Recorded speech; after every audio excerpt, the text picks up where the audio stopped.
Hola, ¿qué tal mis hermanos? A continuación vamos a escuchar las notas de la hermana Elena G. de White para la lección número 13. Esta es la última lección de este tercer trimestre del año 2020. Y qué alegría es poder compartirla y darle gracias al Señor porque aún estamos aquí recibiendo sus bendiciones y alimentándonos de su palabra. Antes de comenzar, me gustaría enseñarles un corto coro que me gustaba mucho de niña y que aún recuerdo cada vez que quiero darle gracias al Señor. De pronto algunos lo saben, así que me pueden acompañar. Dice así: Gracias, Señor, por el día tan lindo de hoy. Gracias, Señor, por la vida y la salud. Vengo hoy a ti, vengo hoy a ti, vengo hoy a ti, a expresar mi gratitud. Vengo hoy a ti, a expresar mi gratitud. Gracias, Señor, porque nos has dado vida y nos permites aún conservarla. Gracias porque nos revelas tu palabra y deseas que la pongamos en práctica en nuestras vidas, que la vivamos y la mostremos a otros que también quieran, Señor, aceptarla.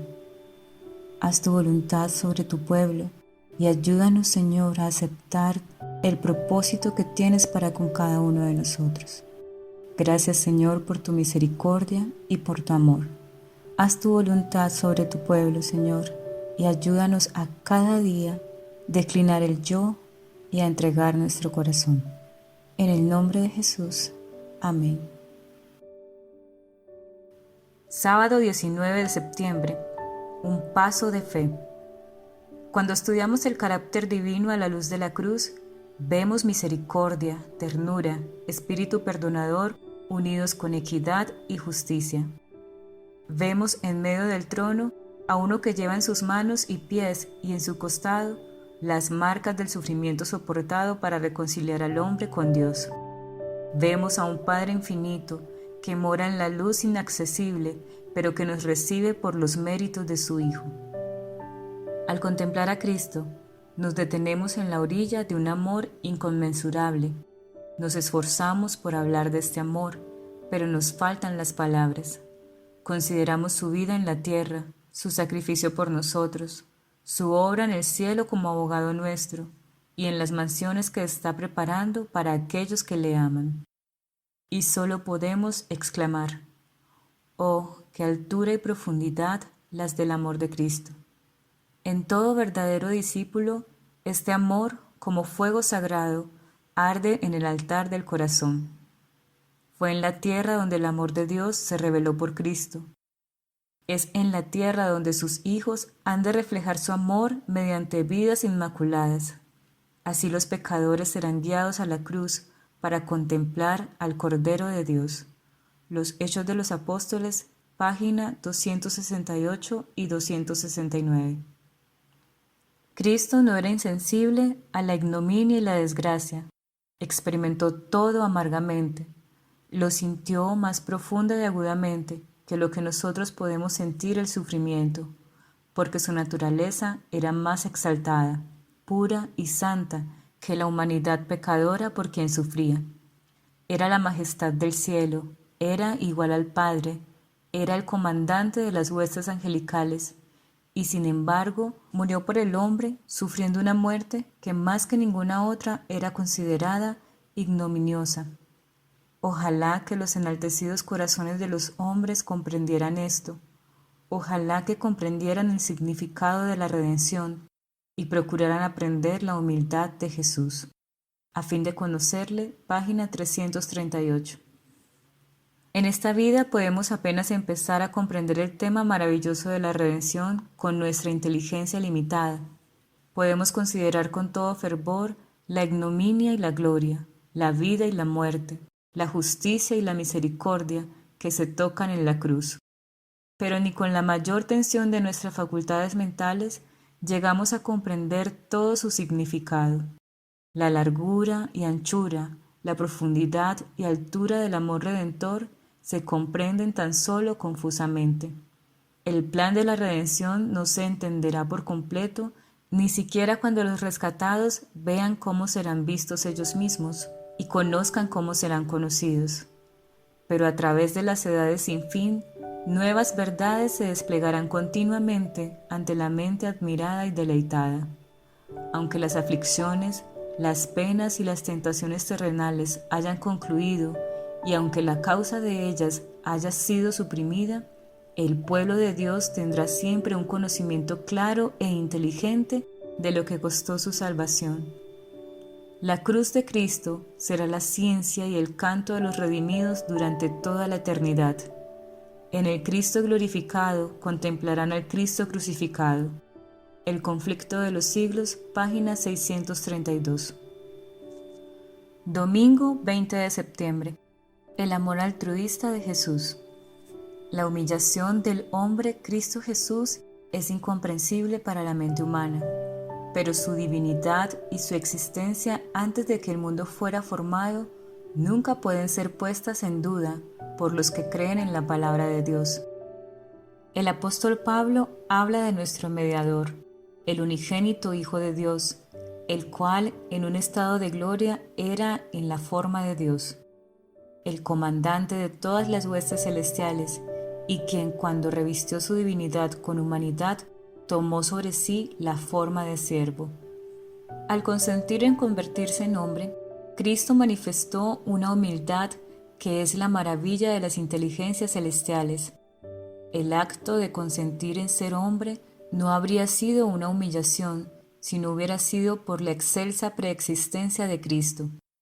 Debemos abrir nuestro entendimiento para comprender que Cristo puso a un lado su manto real, su corona regia y su elevado mando, y revistió su divinidad con humanidad, para que pudiera encontrarse con el hombre donde éste estaba y para proporcionar a los miembros de la familia humana poder moral, a fin de que llegaran a ser los hijos e hijas de Dios. Para redimir al hombre, Cristo se hizo obediente hasta la muerte y muerte de cruz. Mensajes selectos, tomo 1, páginas 285 y 286. Haya pues en vosotros este sentir que hubo también en Cristo Jesús, el cual, siendo en forma de Dios, no estimó el ser igual a Dios como cosa a que aferrarse, sino que se despojó a sí mismo, tomando forma de siervo, hecho semejante a los hombres, y estando en la condición de hombre, se humilló a sí mismo, haciéndose obediente hasta la muerte y muerte de cruz. Por lo cual Dios también le exaltó hasta lo sumo, y le dio un nombre que es sobre todo nombre, para que en el nombre de Jesús se doble toda rodilla de los que están en los cielos y en la tierra y debajo de la tierra, y toda lengua confiese que Jesucristo es el Señor, para gloria de Dios Padre. Filipenses capítulo 2, versículos 5 al 11. Tema grandioso y celestial que en alto grado ha sido dejado fuera de los sermones, porque Cristo no está formado dentro de la mente humana, y Satanás se ha salido con la suya al conseguir que esto sea así, que Cristo no haya sido el tema de contemplación y adoración. Este nombre tan poderoso, tan esencial, debe estar en cada lengua. Mensajes selectos, tomo 3, página 209 y 210. Cristo no tenía mancha alguna de pecado, pero al tomar la naturaleza del hombre, se expuso a los más crueles ataques del enemigo, a las tentaciones más sutiles, al dolor más profundo. Sufrió al ser tentado, fue hecho semejante a sus hermanos para que pudiera mostrar que mediante la gracia los hombres podían vencer las tentaciones del enemigo. Oigamos sus palabras. He aquí vengo, en el rollo del libro está escrito de mí, el hacer tu voluntad, Dios mío, me ha agradado, y tu ley está en medio de mi corazón. Salmos capítulo 40, versículos 7 y 8. En los lugares celestiales, página 43. Lunes 21 de septiembre. Llamados a comprometerse. Cuando Cristo llamó a sus discípulos para que le siguieran, no les ofreció halagüeñas perspectivas para esta vida. No les prometió ganancias ni honores mundanales, ni tampoco hizo estipulación alguna acerca de lo que recibirían. A Mateo, que estaba sentado cobrando impuestos, el Salvador le dijo: «Sígueme», y se levantó y le siguió. Mateo capítulo 9, versículo 9.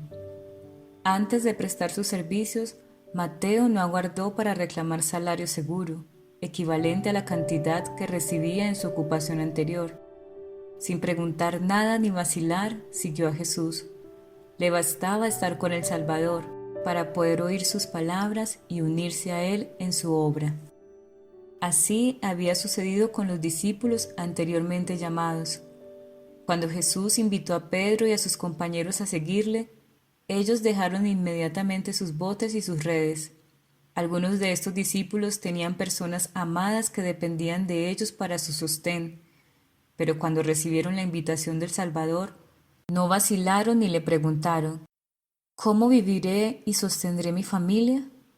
Fueron obedientes al llamado, y cuando más tarde Jesús les preguntó: «Cuando os envié sin bolsa y sin alforja y sin zapatos, ¿os faltó algo?», pudieron contestar: «Nada». Lucas capítulo 22, versículo 35. Obreros Evangélicos, páginas 118 y 119. Muchos son incapaces de idear planes definidos para lo porvenir. Su vida es inestable, no pueden entrever el desenlace de los asuntos, y esto los llena a menudo de ansiedad e inquietud. Recordemos que la vida de los hijos de Dios en este mundo es vida de peregrino. No tenemos sabiduría para planear nuestra vida. No nos incumbe amoldar lo futuro en nuestra existencia.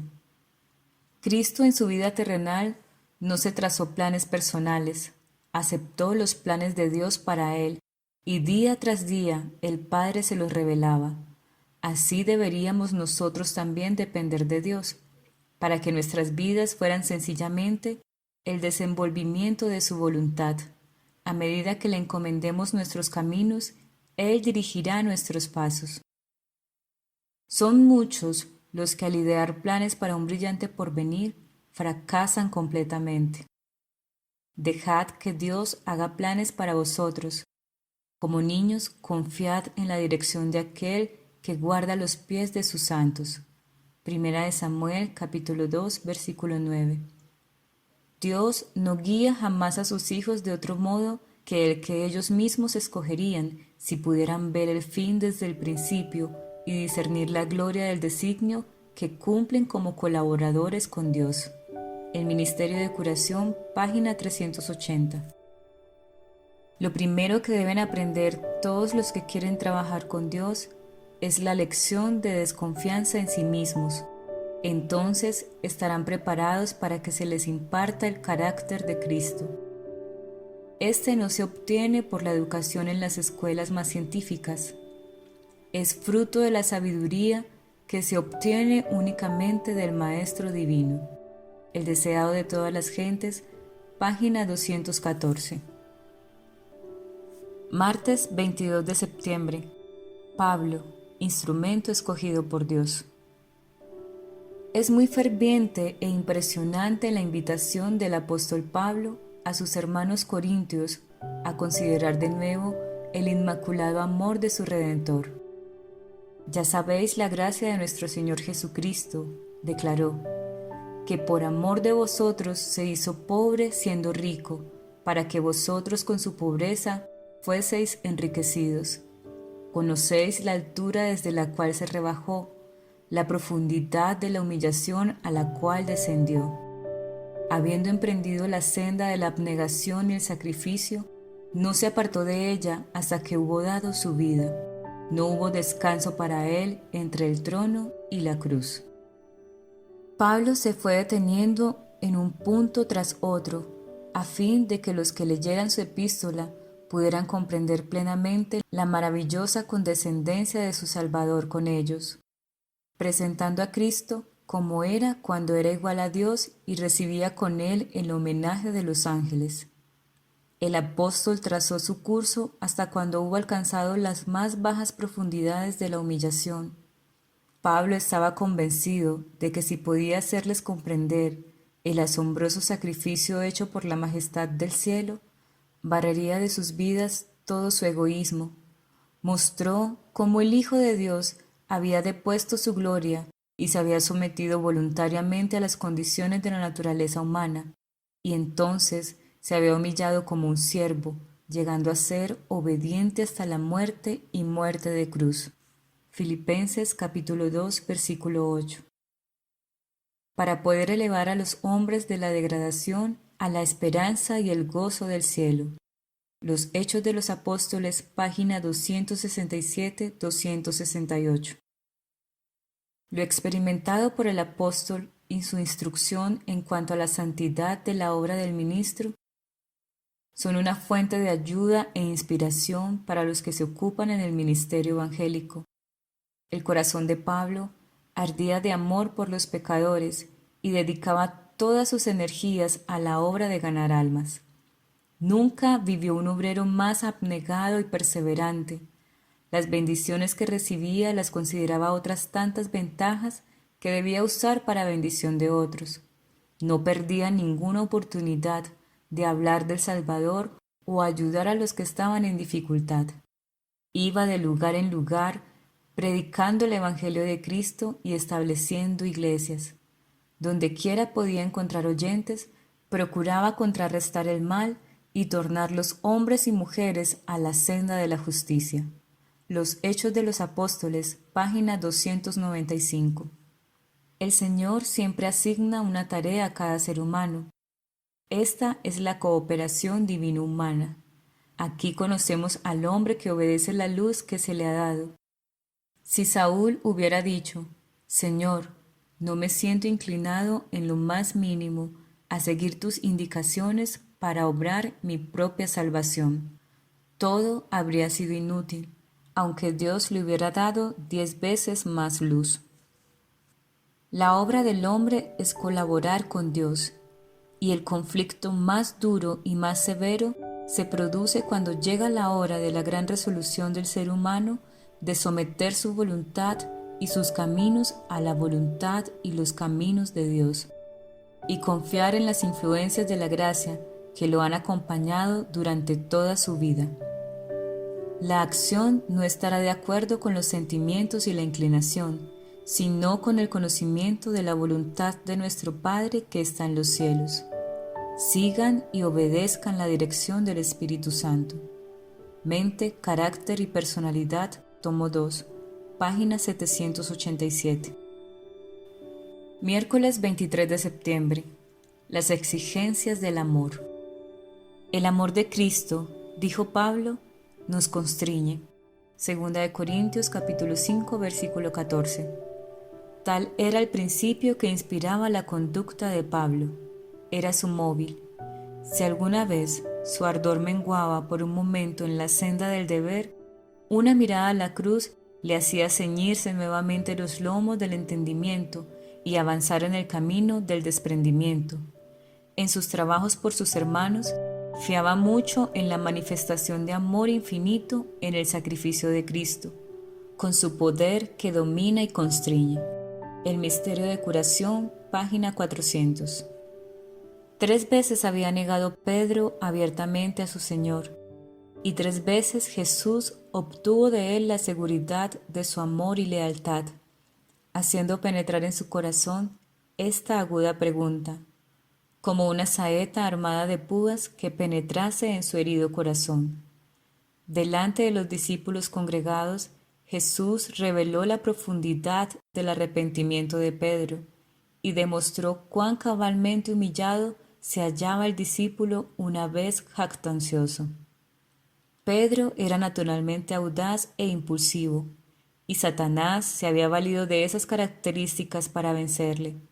Precisamente antes de la caída de Pedro, Jesús le había dicho, Satanás os ha pedido para zarandaros como a trigo, mas yo he rogado por ti que tu fe no falte, y tú, una vez vuelto, confirma a tus hermanos. Había llegado ese momento, y era evidente la transformación realizada en Pedro. Las preguntas tan apremiantes por las cuales el Señor le había probado no habían arrancado una sola respuesta impetuosa o vanidosa, y a causa de su humillación y arrepentimiento, Pedro estaba mejor preparado que nunca antes para actuar como pastor del rebaño. El deseado de todas las gentes, página 752. Esta pregunta escudriñadora del corazón era necesaria en el caso de Pedro y es necesaria en nuestro caso. La obra de restauración nunca puede ser completa a menos que se llegue a las raíces del mal. Una y otra vez los brotes han sido cortados, mientras se ha dejado la raíz de la amargura para que crezca y contamine a muchos. Pero hay que ir a la misma raíz del mal escondido. Esta es la obra que está delante de cada alma que ha deshonrado a Dios y entristecido el corazón de Cristo al negar la verdad y la justicia. Si el alma examinada soporta el proceso de prueba sin que el yo despierte a la vida, sintiéndose herido y ultrajado bajo la prueba, ese cuchillo agudo revela que el alma está realmente muerta al yo, mas viva para Dios. Conflicto y valor, página 322. La primera obra que Cristo confió a Pedro al restaurarle en su ministerio consistía en apacentar a los corderos. Era una obra en la cual Pedro tenía poca experiencia. Iba a requerir gran cuidado y ternura, mucha paciencia y perseverancia. Le llamaba a ministrar a aquellos que fuesen jóvenes en la fe, a enseñar a los ignorantes, a presentarles las Escrituras y educarlos para ser útiles en el servicio de Cristo. Hasta entonces, Pedro no había sido apto para hacer esto, ni siquiera para comprender su importancia. Pero esta era la obra que Jesús le ordenaba hacer ahora. Había sido preparado para ella por el sufrimiento y el arrepentimiento que había experimentado. El deseado de todas las gentes, páginas 752-753. Jueves 24 de septiembre. El compromiso del amor. A fin de que quedase fortalecido para la prueba final de su fe, el Salvador le reveló lo que le esperaba. Le dijo que después de vivir una vida útil, cuando la vejez le restase fuerzas, habría de seguir de veras a su Señor. Jesús dijo: cuando eras más mozo, te ceñías e ibas donde querías, mas cuando ya fueres viejo, extenderás tus manos y te ceñirá otro, y te llevará a donde no quieras. Y esto dijo, dando a entender con qué muerte había de glorificar a Dios. Jesús dio entonces a conocer a Pedro la manera en que habría de morir, hasta predijo que serían extendidas sus manos sobre la cruz. Volvió a ordenar a su discípulo: sígueme. Pedro no quedó desalentado por la revelación, estaba dispuesto a sufrir cualquier muerte por su Señor. Le había amado como hombre, como maestro enviado del cielo, ahora le amaba como Dios. Había estado aprendiendo la lección de que para el Cristo era todo en todo. Ahora estaba preparado para participar de la misión de sacrificio de su Señor. Cuando por fin fue llevado a la cruz, fue a petición suya, crucificado con la cabeza hacia abajo. Pensó que era un honor demasiado grande sufrir de la misma manera en que su Maestro había sufrido. El deseado de todas las gentes, página 754. En esto hemos conocido el amor, porque Él puso su vida por nosotros. También nosotros debemos poner nuestras vidas por los hermanos. Después que descendió el Espíritu Santo, cuando los discípulos salieron a proclamar al Salvador viviente, su único deseo era la salvación de las almas.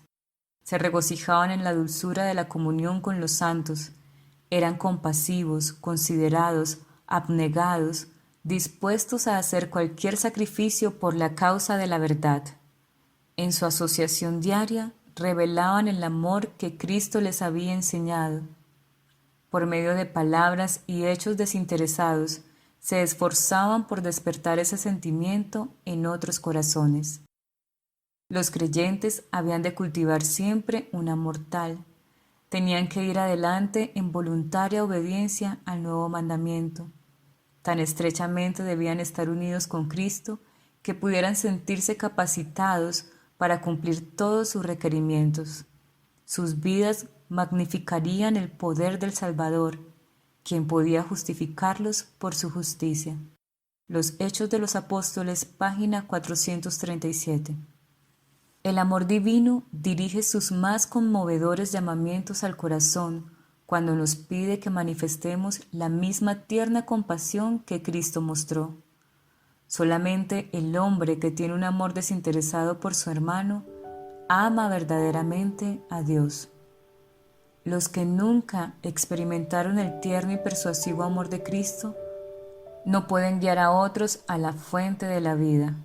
Su amor en el corazón es un poder compelente que induce a los hombres a revelarlo en su conversación, por un espíritu tierno y compasivo, y en la elevación de las vidas de aquellos con quienes se asocian. Los obreros cristianos que tienen éxito en sus esfuerzos deben conocer a Cristo y a fin de conocerle deben conocer su amor. En el cielo se mide su idoneidad como obreros por su capacidad de amar como Cristo amó y trabajar como Él trabajó. Los Hechos de los Apóstoles, página 439 y 440. Mis queridos hermanos, el llamado que nos hace esta lección es a orar, a doblar nuestras rodillas y permanecer en oración, para que nuestro Dios nos ayude a aceptar su voluntad, a dejar el yo a un lado, a querer en verdad comprender el sacrificio de Cristo en la cruz y aceptarlo como nuestro Salvador y Redentor. Que el Señor nos bendiga y nos ayude a amarlo sobre todas las cosas y a cumplir el propósito que Él tiene para cada uno de nosotros. El Señor les acompañe.